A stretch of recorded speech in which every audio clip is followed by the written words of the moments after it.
We're going home in 3 weeks. Oh my God. 3 weeks, people. 3 weeks until EDC Las Vegas. Let's just clap it up. Can anyone believe it?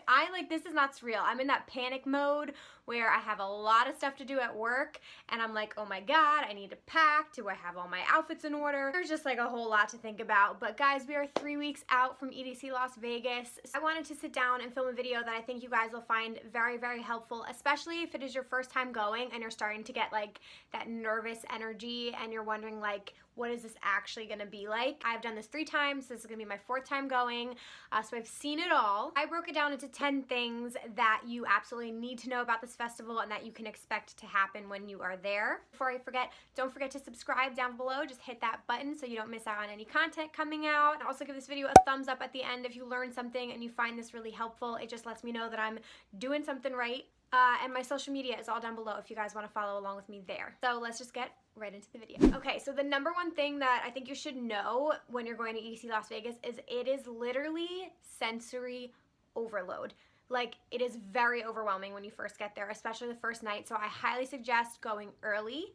I'll talk about that later, but going early just to get like a lay of the land, do a lap around the whole festival, find out where the stages are, because you will see there are 8 stages, there are art cars, there are entertainers, there is food, water, bathroom situations, rides, games, the carnival square, EDC town, there's a wedding chapel. There is so much going on. It is sensory overload. Like when you are walking down any part of the festival, you'll have people like performers walking by you, a parade, crowds of people. You'll like hear music coming off of one of the stages, then an art car might go by, then there might be like a carnival ride. So it is literally extremely overwhelming, and especially when it gets to nighttime and it's dark, it's a lot harder to like navigate around and it can be overwhelming. So like I said, look at the map, get a feeling, go early, do a lap around so you can figure out like where everything is so you're not just overwhelmed if you get there late at night. Number 2 thing you should know, it is extremely loud. I highly suggest bringing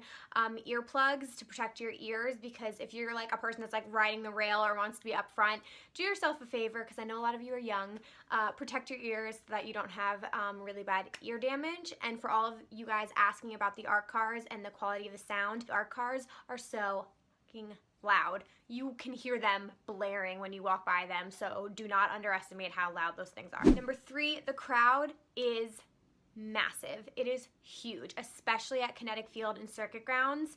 Those are the 2 biggest stages, at least they have been in the past. But you can expect it to take anywhere from like 15 to 20 minutes to walk from Kinetic Love, I think that's what they're calling it, to Circuit Grounds. Those are usually situated on the opposite ends of the festival. But it's not just walking to the festival, it's navigating through the massive crowd, and then once you get to the stage, you have to navigate to the front or like to find your spot, and it is a large crowd. So like, just don't underestimate how many people are gonna be there. It's very difficult, sort of like weaving your way through all of the crowds, so just be warned that there are going to be a lot of people there. Number 4, and this was probably more prevalent in the past, but it is extremely hot in Vegas. I can't underestimate that enough, even at nighttime. People are saying it's gonna be cooler now that it's in May at night, but you are sweating, you are dancing for hours, just the sheer number of people around you, like it's gonna be hot, so really hydrate.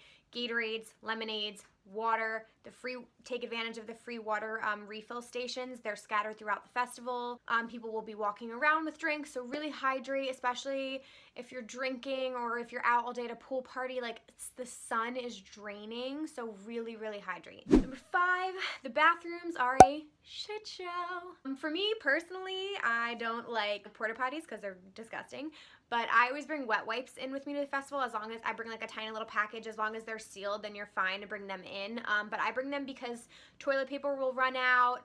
Sometimes like the little things that you pump to like wash your hands will run out of water. So when I come out of the porta potty, I take a wet wipe, I wipe my hands, and I wipe like my legs off just because it's like gross. So my friends and I like really appreciate having those with us. Even if you're just like walking around the festival, if you're sitting on the gravel or sitting on the floor and you get up and you just like want to wipe your legs off, I suggest bringing those. But just so you know, there are several porta potty sections throughout the festival. When it is at night and it's dark, it's very chaotic. Like, it's extremely chaotic. I've lost my friends in like the bathroom area before. So I recommend you don't split up and like all go to different porta potties because you're gonna get very confused.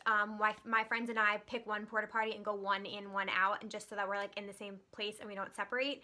That is a huge rule because I have gotten lost twice in the past few years. So just know the bathrooms can be really chaotic. Number 6, you can get easily lost at this festival for sure, whether you are purposely trying to lose your friends or not. Like I just said, I have a whole video. I can link it up here and do a card there on my 2 experiences getting lost at EDC Las Vegas.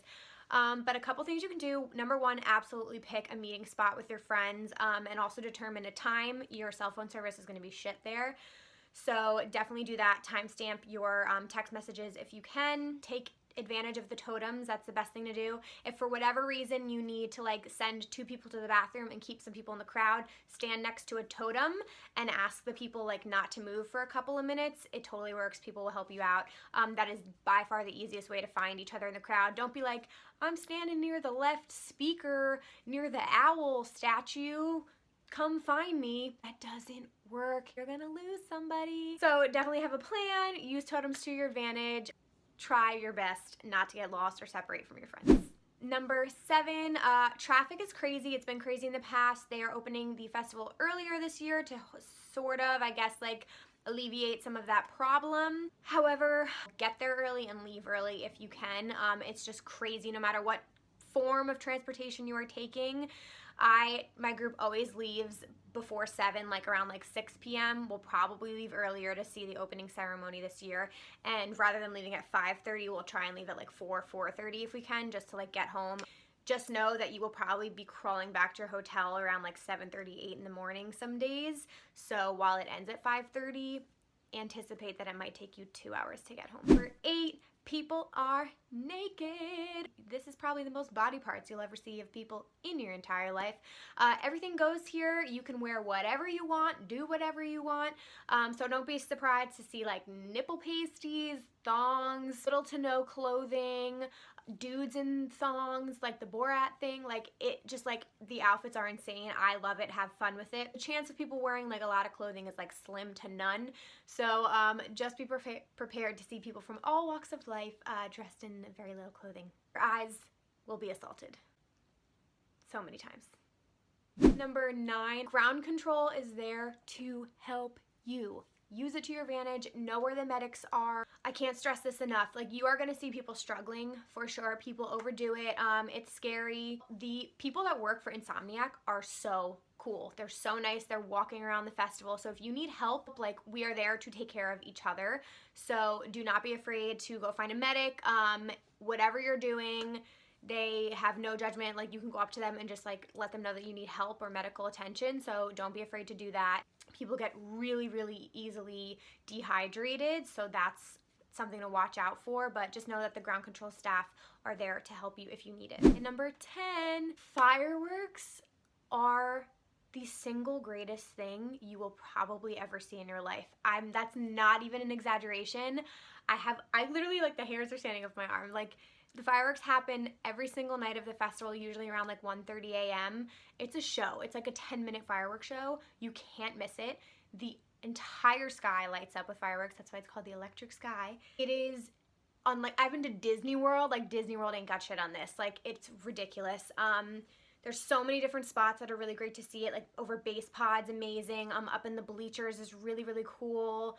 Over circuit grounds is awesome. But like right before 1:30, like, kind of situate yourself and just sit down on the ground, like lock arms with your friends and just prepare to be blown away. Like, I literally shed tears. Oh, I have chills. Like, I'm trying to get you guys as hype as possible because this is so exciting. Not many people get to do this and experience this. So you should be really like thankful that you're going to do this. So do everything you can to have a really great experience, a safe experience, and have fun, and just, you know, like, be flexible with your time.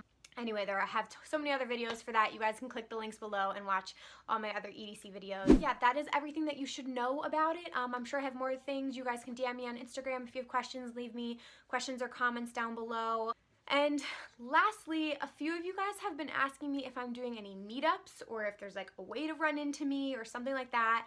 I would am very flattered by that. I didn't even think that anybody would want to meet up with me, so that is the coolest thing ever. If I arrange something or if I pick a place, would you guys come or would you want to do that? Just let me know down below in the comments. Probably be quick. I know everyone has a busy schedule that week. Just let me know, and I'll also post that day, like a time and place, on my Snapchat and my Instagram story. So follow me there so that you guys don't miss out on any updates. Anyway, I hope you guys enjoyed. I hope you are so pumped. Again, give this video a thumbs up if you are ready to go for EDC. And yeah, don't forget to subscribe, and I'll see you guys in the next video. Bye.